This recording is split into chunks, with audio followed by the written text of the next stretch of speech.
ముందుగా మేషరాశి వారికి ఆదాయం 2, 14 వ్యయం. అంటే మనకు ఖర్చు ఎక్కువగా ఉంది మేషరాశి వారికి. అది ఏ రూపేణ ఖర్చు అవుతుంది? డ్యామేజెసా, మంచికి ఖర్చు అవుతుందా, చెడుకు ఖర్చు అవుతుందా అంటే చెడుకే ఎక్కువగా ఖర్చు అవుతుంది. ఎందుకంటే మంచి 5 ఉంటే చెడు 7 ఉంది.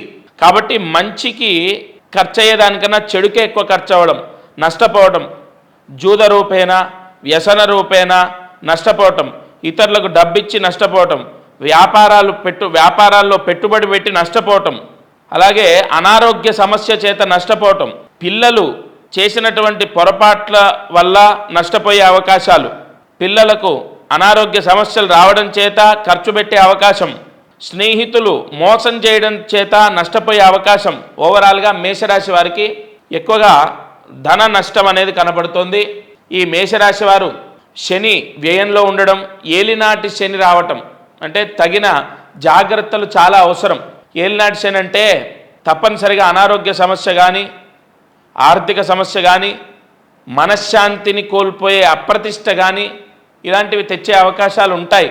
అయితే మేషరాశి వారికి గురువు బలం కూడా తగ్గిపోతుంది. ఈ సంవత్సరం బాలేనటువంటి రాశుల్లో మేషరాశి ఒకటి.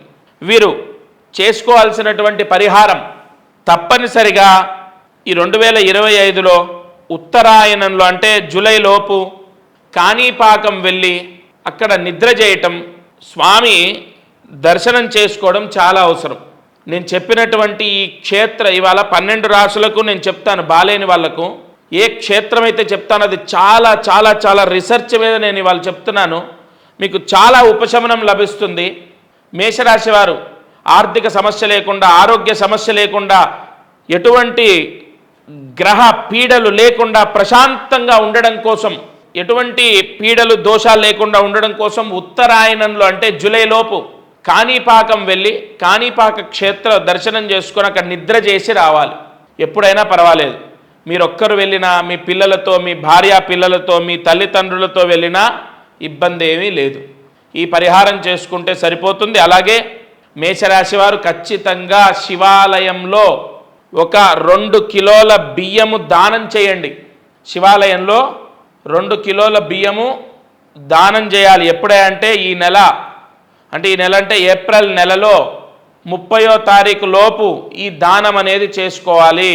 అప్పుడు మేషరాశి వారికి శని దోషం కూడా తగ్గే అవకాశం ఉంటుంది. ఇక ఆదాయము ఇవన్నీ మనం చెప్పుకుంటూ వచ్చాము. ఉద్యోగ ప్రయత్నం చేసే వాళ్లకు శుభ ఫలితాలు ఉండే అవకాశాలు ఉన్నాయి. ఇల్లు కట్టుకునే వాళ్లకు గృహయోగ ప్రాప్తి ఉంది. మేషరాశి వారికి వివాహం జరిగేటటువంటి అవకాశం కూడా ఉంది. వివాహము జరిగే అవకాశం అయితే ఉంటుంది. అలాగే ఉద్యోగం వచ్చే అవకాశం ఉంటుంది. కానీ అది ఎంతవరకు నిలబడుతుంది అన్నది మాత్రం ఇక్కడ మళ్ళీ దోషమే. ఓవరాల్గా ఉద్యోగం వస్తుంది, వివాహం అవుతుంది, సొంత ఇల్లు కట్టుకుంటారు, ఇవన్నీ పర్వాలేదు. వ్యాపారం చేసే వాళ్లకు ధన నష్టం సూచిస్తోంది.